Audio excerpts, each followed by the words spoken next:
Today we will study about direction. There are four directions: north, south, east and west. Upward side is north, downward side is south, to the left it is west, and to the right it is east direction. Now what is anti-clockwise and what is clockwise turn, or turn anti-clockwise or turn clockwise?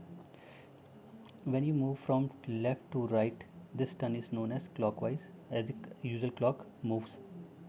And when you turn from the right to left it is known as anti clockwise turn.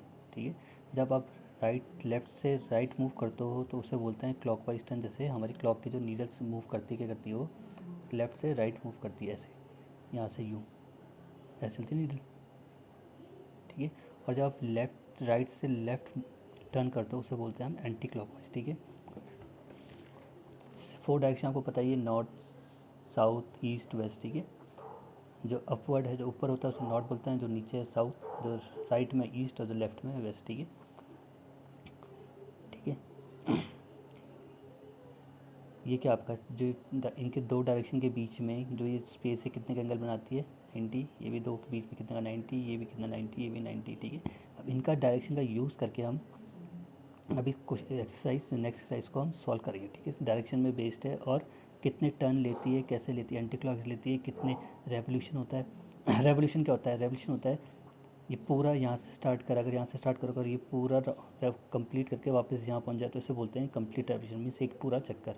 यहाँ से आपने start करा और यहाँ से घूम के वापस आप यहीं पहुँच गए जहाँ से आपने स्टार्ट करा, तो उसे बोलते हैं वन रेवोल्यूशन. ठीक है, फिर अगर इतना यहाँ से लिया और यहाँ तक टर्न लिया कुल इतना, तो इसे बोलते हैं 1/4 रेवोल्यूशन. 1/4 रेवोल्यूशन मीन्स 4 का 1/4 रेवोल्यूशन, 1/4 रेवोल्यूशन. ठीक है, इतना लिया तो 2/4, इतना 3/4, इतना लिया 4/4 मीन्स कंप्लीट रेवोल्यूशन. ठीक है, तो इसी में बेस्ड है जो नेक्स्ट एक्सरसाइज है हमारी एंटी क्लॉकवाइज क्लॉकवाइज डायरेक्शन में और कितने रेवोल्यूशन उसमें. ठीक है, एग्जांपल दिखाता हूँ. जैसे आपकी मोस्टली इसमें बेस्ड क्वेश्चन हो क्लॉक में है. ठीक है, अब ये नीडल कहाँ पे है? 12 में, ब्लू वाली. अभी कहाँ पहुँच गई? ब्लू 6 में. ठीक है, तो इसने कितना रेवोल्यूशन किया? इसने हाफ रेवोल्यूशन. कंप्लीट रेवोल्यूशन क्या होता है? यहाँ से स्टार्ट करा, 12 से स्टार्ट करा, वापस ही नीडल 12 में आए तो इसे बोलते हैं हम कंप्लीट रेवोल्यूशन मीन्स 1 रेवोल्यूशन. लेकिन ये 12 से स्टार्ट हुई और कहाँ पे स्टॉप हो गई? 6 में. तो ये क्या है? इस पूरा सर्कल है. ठीक है, सर्कल का ये क्या हो गया? हाफ. तो इसने कितना करा? Half revolution. ठीक है, अगर ये नीडल 6 से रिवॉल्व करके वापस 6 में 12 में पहुँच जाती है तो क्या हो जाता है इसका? Complete revolution. ठीक है, तो 12 से अभी 6 में, तो इसने कितना रेवोल्यूशन लिया? हाफ. ठीक है, अगर ये 12 से वापस घूम कर 12 में आ जाती तो कितना होता है इसका रेवोल्यूशन? 1 revolution complete. ठीक है, और राइट एंगल, अब जब ये रेवोल्यूशन, जब नीडल तो क्लॉक की नीडल जब रेवोल्यूशन करती है, रोटेट होती है, तो वो एंगल्स बनाती है राइट एंगल. तो कितने राइट एंगल बने इस हाफ रेवोल्यूशन में, वो कैसे पता चलेगा? देखो, जैसे ये था नॉर्थ और ईस्ट के बीच में एक राइट एंगल ये है, फिर ईस्ट और नॉर्थ साउथ के बीच में एक राइट एंगल ये है, फिर साउथ और वेस्ट के बीच में राइट एंगल एक ये है, फिर वेस्ट और नॉर्थ के बीच में राइट एंगल है. टोटल इसमें इन चारों कितने राइट एंगल बन रहे हैं? यहाँ पे 1 2 3 4 मीन्स ये पूरा क्या है? सर्कल है, जैसे ये. ठीक है, तो कितने राइट एंगल बन रहे हैं? 4 राइट एंगल. ठीक है, अब ऐसे क्लॉक है तो इसमें बताना है कि रेवोल्यूशन तो हमें पता लगेगा कितना हाफ रेवोल्यूशन चली है घड़ी. ठीक है, नीडल यहाँ 12 से स्टार्ट हुआ, कहाँ पहुँचे? 6 में. तो ये क्या हुआ? Half revolution. अगर 12 से स्टार्ट होती है और वापस 12 में पहुँचती तो क्या होता है? 1 रेवोल्यूशन कंप्लीट. ठीक है, लेकिन 12 से 6 चली है तो हाफ, ये तो पता चलेगा हमें हाफ रेवोल्यूशन. लेकिन कितने राइट एंगल बनाए उसने, वो कैसे पता चलेगा? तो देखो, ये नॉर्थ ले लो से, 12 वाला क्या है? नॉर्थ. ये क्या है? ईस्ट. ये नॉर्थ ले लो, नॉर्थ हो गया. ईस्ट की 9, जो 9 जहाँ पे 9 है वो हो जाएगा आपका वेस्ट, और जहाँ पे 6 है वो क्या हो जाएगा आपका? साउथ. ठीक है, तो नॉर्थ से ईस्ट के बीच में कितना राइट एंगल बनते हैं? एक ही, 1. फिर ईस्ट से साउथ के बीच में कितना राइट एंगल? 1. तो 1 और 1, तो टोटल 12 से और 6 के बीच में कितने राइट एंगल बने? एक तो ये 12 और 3 के बीच में 1, और एक 3 और 6 के बीच में 1. तो 1 + 1, तो कितना राइट एंगल बनाया इसने हाफ रेवोल्यूशन में? 2 राइट एंगल्स. ठीक है, ये देखो 12 3 6 9. ठीक है, तो एक राइट एंगल तो ये बन रहा था 12 और 3 के बीच में, एक 3 और 6 के बीच में एक ही बन रहा था. तो टोटल कितने बनेगा? नीडल यहाँ से चली है और वापस यहाँ रुक गई है. ठीक है, तो ये तो इसने हाफ रेवोल्यूशन लिया, तो कितने राइट एंगल बने? 1 और 2. तो राइट एंगल कितने हैं? 2. ठीक है, अब नीडल यहाँ पे 6 में, अब नीडल कहाँ पे आ गई? 9 पे. ठीक है, तो तो उसने 1/4 रेवोल्यूशन चला। टोटल सर्कल में कितने रेवोल्यूशन होते हैं, कितने पार्ट होते हैं, 4 होते हैं, ठीक है, डायरेक्शन का बोलिए। 1 पार्ट, 2, 3, 4, 4 पार्ट हो गए। ये पार्ट पूरा 1, 2, 3 और ये 4, ठीक है। अगर कोई नीडल यहाँ से स्टार्ट हुई और यहाँ स्टॉप हो गई तो 1/4, क्योंकि टोटल पार्ट कितने 4 और कितना पार्ट चला वो 1, तो 1/4। अगर नीडल यहाँ से स्टार्ट हुई और यहाँ स्टॉप हो गई तो कितने पार्ट चला 1, 2, तो 2/4। अगर नीडल यहाँ से स्टार्ट हुई और यहाँ पे स्टॉप हो गई तो कितने पार्ट चला 1, 2, 3 और टोटल पार्ट कितने थे 4, तो 3/4। अगर नीडल यहाँ से स्टार्ट हुई और वापस यहाँ पहुँच गई तो कितने पार्ट चला 1, 2, 3, 4, 4/4 इक्वल टू 1 मीन्स पूरा एक रेवोल्यूशन कंप्लीट करा उसने, ठीक है। तो वैसे यहाँ पे नीडल 12 में थी और कहाँ चली 6 में, तो पहले 12 से कहाँ गई 3 पे, तो 1, ठीक है, फिर 3 से 12 में तो 2, तो 2/4 रेवोल्यूशन मीन्स 2/4 को रिड्यूस करो तो कितना आ जाएगा आपका 1/2 रेवोल्यूशन। लेकिन राइट एंगल कितने, एक राइट एंगल 12 से 3 के बीच में 1 और एक 3 से 6 के बीच में 1, तो 1 और 1 2, टोटल एंगल 12 से 6 के बीच में कितने राइट एंगल बनाए इसने 2, ठीक है, तो 2 राइट एंगल्स। अब वैसे ही नीडल अभी 6 में, अब कहाँ पहुँच गई नीडल 9 में, तो रेवोल्यूशन कितना चला इसने 1/4, ठीक है। 6 से 9 1, फिर 9 से 12 2 रेवोल्यूशन 2 पार्ट, फिर 12 से 3 3 पार्ट और 3 से 6 फिर 4 पार्ट, ठीक है, 4 पार्ट। लेकिन अभी कितना चला है कुल, एक पार्ट चला 4 में से, 6 से 9 गए, ठीक है। तो कितना राइट एंगल बनाया, राइट एंगल कुल उसने 6 के बीच में 9 कितना बनता है, एक ही राइट एंगल बनाइए, ठीक है। तो राइट एंगल कितना बना 1 राइट एंगल और रेवोल्यूशन कितना चला 1/4। टोटल पार्ट कितने, क्योंकि एक 12 से 3 के बीच में, एक 12 से 3 के बीच में एक पार्ट है, फिर 3 से 6 के बीच में सेकंड पार्ट है, फिर 6 से 9 के बीच में थर्ड पार्ट है, फिर 9 से 12 के बीच में 4 पार्ट है। तो ये कुल एक ही पार्ट चला ये, और टोटल पार्ट कितने थे 4, तो रेवोल्यूशन कितना होगा 1/4, ठीक है। Now exercise 5.2 question number 1, what fraction of clockwise does the hour hands of a clock turns through when it goes from, क्या बोल रहे हैं कि क्या फ्रैक्शन चला वो क्लॉकवाइज, ठीक है, does the hour hand of a clock turns through when it goes from, बताना है कि जो आर हैंड की जो वो है नीडल है वो जब टर्न होती है क्लॉकवाइज, डायरेक्शन भी याद करना है आपको, क्या बोल रहे हो clockwise, clockwise means left to right, जैसे नीडल मूव करती है क्लॉक की, ठीक है। तो बताना है कि कितना फ्रैक्शन वो चला, कितना पार्ट चला वो, जब वो पहले पार्ट में 3 से 9, सेकंड पार्ट में 4 to 7, जब नीडल 3 पे थी, अब नीडल आर वाली नीडल कहाँ पे थी, पहले 3 पे, अब आर वाली नीडल कहाँ पे आ गई 9 पे। बी पार्ट में पहले नीडल कहाँ थी आर वाली 4 पे, अब कहाँ पे आ गई वो नीडल 7 पे। सी पार्ट में जब नीडल फर्स्ट पार्ट में नीडल कहाँ थी 7 है, अब कहाँ आ गई वो 10 में। तो ऐसे बताना है कितने पार्ट चला वो, टोटल पार्ट आपको पता है सर्कल में कितने हैं, डिवाइड करेंगे तो कितने आते हैं 4 पार्ट, ठीक है, 4 राइट एंगल तो 4 पार्ट, ठीक है। तो उन 4 पार्ट में से कितने पार्ट वो चला इस टाइम के अकॉर्डिंग, और चलना कैसा है डायरेक्शन क्लॉकवाइज, क्लॉकवाइज मीन्स जैसे नॉर्मल क्लॉक मूव करती है, ठीक है। तो पहला केस है 3 to 9, अभी नीडल 3 पे थी, अब नीडल कहाँ पहुँची है फाइनल में 9 में, ठीक है। तो देखो ये क्लॉक है, अब चलना कैसा है क्लॉकवाइज, तो लेफ्ट टू राइट, ठीक है। तो नीडल 3 पे थी और उसने अब मूव करके नीडल कहाँ पहुँच गई 9 पे, पहले नीडल 6 पे आएगी, 6 से फिर 9 पे।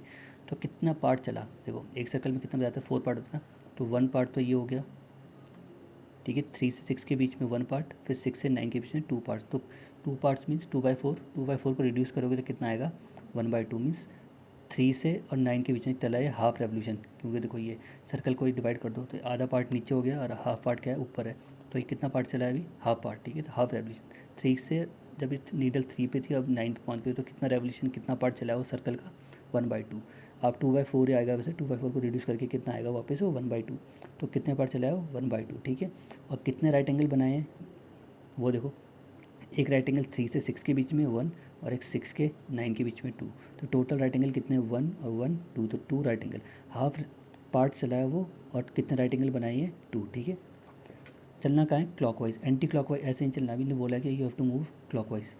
Now second part is 4 to 7, अभी नीडल कहाँ पे है 4 देखो जब भी 3 6 9 12 इनके बीच में एंगल पूछे होंगे कितने राइट एंगल, ये तो बहुत ईजी है बताना, लेकिन जब इनके अलावा नंबर, जब नीडल इनके अलावा और नंबर्स पे होगी तो कैसे बताएंगे कि कैसे राइट एंगल बनना है वो देखो।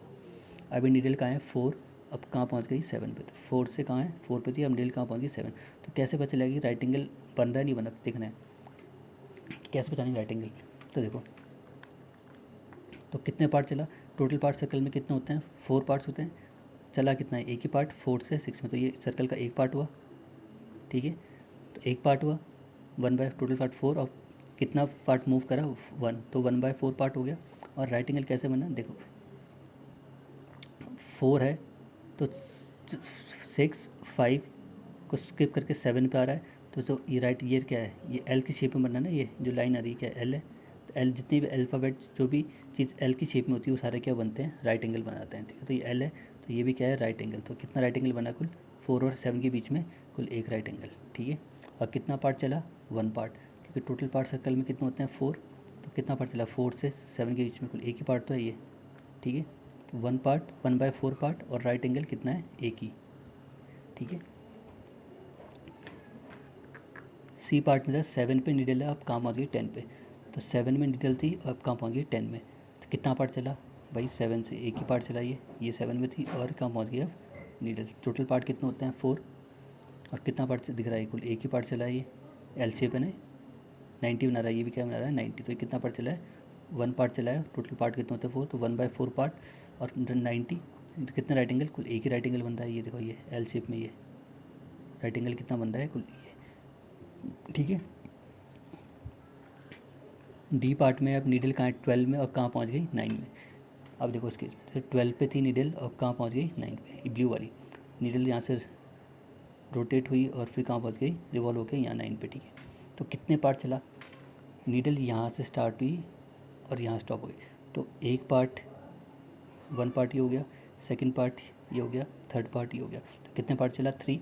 टोटल पार्ट कितने हैं, 1 2 3 4, तो कितने पार्ट मूव रोटेट करा इसने, 3 पार्ट, तो टोटल पार्ट क्या होगा, इसका फ्रैक्शन क्या होगा, 3/4, टोटल पार्ट 4 होते हैं, मूव कितना करा इसने, 1 2 3, तो जो फ्रैक्शन में लिखा होगा कैसा आएगा, फ्रैक्शन में क्या होगा इसका, 3/4, ठीक है।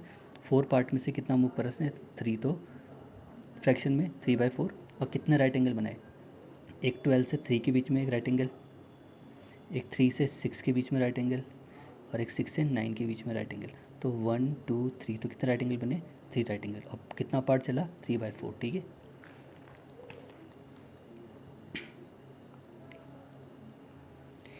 ई में था आपका 1 से 10, ठीक है। ई पार्ट में था आपका नीडल कहाँ है अभी, 1 में, अब रोटेट होके वो कहाँ पहुँच गई, नीडल रिवॉल्व होके 10 पे पहुँच गई, ठीक है। ये आर वाली जो नीडल है अभी 1 पे थी, अब कहाँ आ गई, 10 पे। तो बताना है कितने पार्ट्स ये रोटेट हुई और कितने राइट एंगल बने। तो देखो टोटल पार्ट 4 होते हैं, 1 2 3 4, तो देखो एक पार्ट तो ये हो गया, मूव कराओ, ठीक है। फिर एक 4 से 7 के बीच में, ठीक है। देखो कैसे पता चलेगा आपको कि 3/4 आए, देखो राइट एंगल क्या, जब भी ऐसे 12 3 6 9 के बीच में राइट एंगल बनाना तब तो ईजी है कि 12 से 3 नीडल, फिर 3 से 6, फिर 6 से 9, तब तो ईजी है कि राइट एंगल कितने बने पता चलेगा कितना।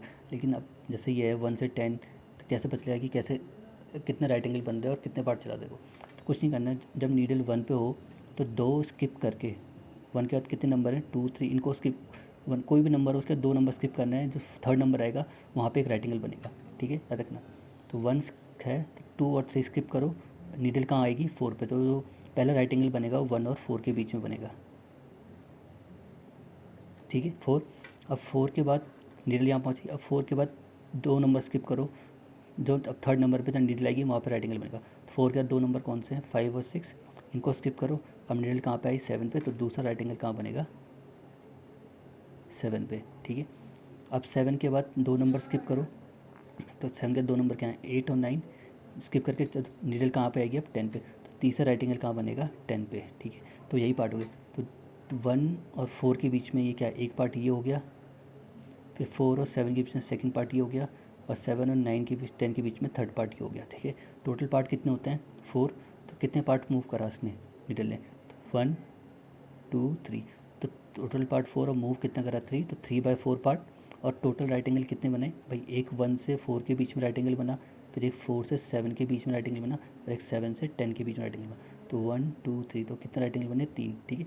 जब भी ऐसा केस आता है 1 इन 12 3 9 और 6 को छोड़ के, तो अगर नंबर और नंबर पे नीडल होगी तो कैसे पता चलेगा राइट एंगल, जिस नंबर पे नीडल होगी उसके बाद 2 नंबर स्किप करके थर्ड नंबर होगा, तो उन 2 नंबर के बीच में फर्स्ट नंबर और 2 नंबर स्किप करके जो थर्ड नंबर आएगा उसके बीच में जो स्पेस होगी वहाँ पे बनेगा राइट एंगल। पहले तो 1 था, तो 2 और 3 स्किप करा तो 4 आया, तो 1 और 4 के बीच में एक राइट एंगल बनेगा, ठीक है। फिर 4 है, 5 और 6 स्किप करा, अब 4 और 7 के बीच में एक राइट एंगल बनेगा। फिर 7 है, 8 9 स्किप करा, अब 7 और 10 के बीच में स्किप करा, तो क्या 7 और 10 के बीच में एक राइट एंगल बनेगा। अगर फिर बनाना है, अब 10 11 और 12 स्किप करा, अब 10 और 1 के बीच में राइट एंगल बनेगा, ठीक है।